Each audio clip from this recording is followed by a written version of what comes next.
আসসালামু আলাইকুম, ওয়েলকাম সবাইকে computer concept MS Word video টিউটোরিয়ালসে। আমি শাহিদুর রহমান সোহান।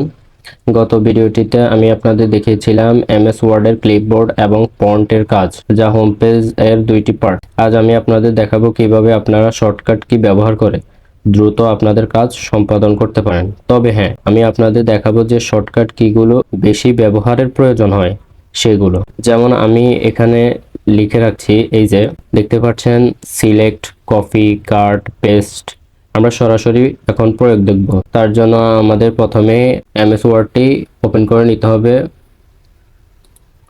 এই যে রাইট বাটন ক্লিক করে ওপেনে ক্লিক করলাম, আমাদের হোম পেজটি চলে এসেছে। আমাদের এই যে আগে যে লেখাটা, গত ভিডিওটিতে আমরা যে লেখাটা লিখছিলাম এটা এখনো রয়ে গেছে। তো আমরা এখানে আমাদের শর্টকাট কিগুলো ব্যবহার করা দেখব। যেমন আমরা প্রথমে দেখি সিলেক্ট। আমাদের পেজে দেখছিলাম যে কন্ট্রোল এ চাপ দিলে সিলেক্ট হয়।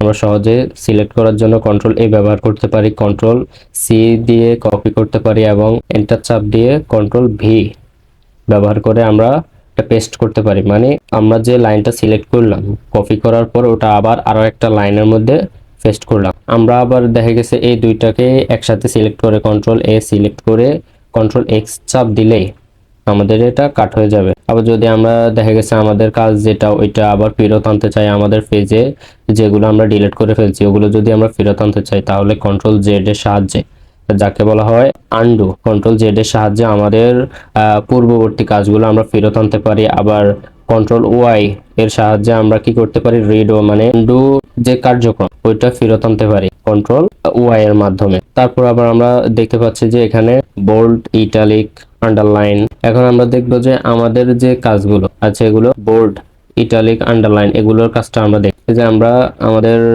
এই যে লাইনগুলো, আমরা লাইনগুলোকে যদি কেটে দিই, কন্ট্রোল এক্স লাইনটাকে কেটে দিলাম, আমি এখান থেকে সিলেক্ট বাদ করে দিছি। এখন আমরা কন্ট্রোল ভি দিয়ে আমরা এটা বোল্ড করব। তার জন্য আমরা প্রথমে কন্ট্রোল এ দিয়ে সিলেক্ট করলাম, কন্ট্রোল ভি দিয়ে বোল্ড। এটা একটু আগে বোল্ড ছিল, এই কারণে বোল্ডটা সরে গেছে, আমরা বোল্ড করে নিলাম কন্ট্রোল বি দিয়ে। এবং এটাকে যদি আমরা ইটালিক করতে চাই, এই যে আমাদের এখানে বারবার আমরা ইটালিক করব, ইটালিক হবে, ইটালিক করব, ইটালিক হবে, এটা না করে আমরা সরাসরি দেখা গেছে কি আমাদের হাত তো কিবোর্ডের উপরে থাকে, তো আমরা কন্ট্রোল আই চাপ দিলে আমাদের এটা, এই যে দেখতে পাচ্ছেন যে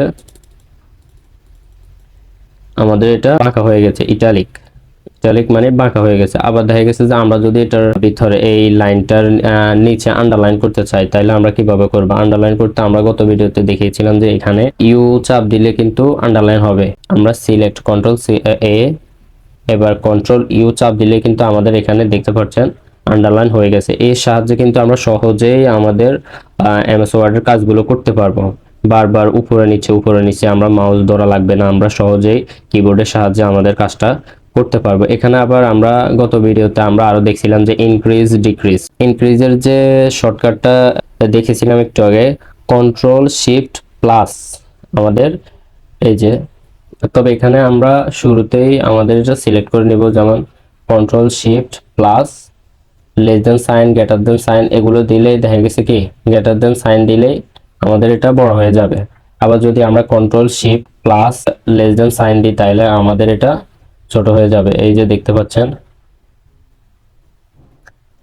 তাহলে এটা সাহায্যে কিন্তু আমরা আমাদের কাজটা সহজে করতে পারি। আবার দেখা গেছে কি আমরা এখানে নতুন একটা ডিজাইন করতে চাই, তাহলে আমরা নতুন একটা ডিজাইন কিভাবে করব?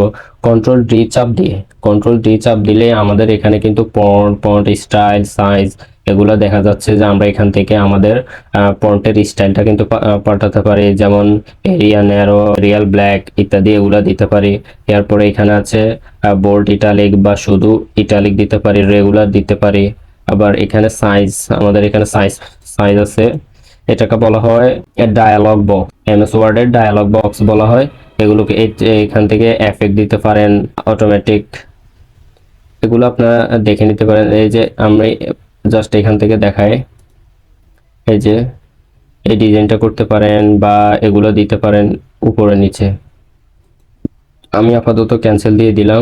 আজকে এই পর্যন্তই, ফিরছি আগামী ভিডিওতে। সে পর্যন্ত ভালো থাকুন, সুস্থ থাকুন, আল্লাহ হাফেজ।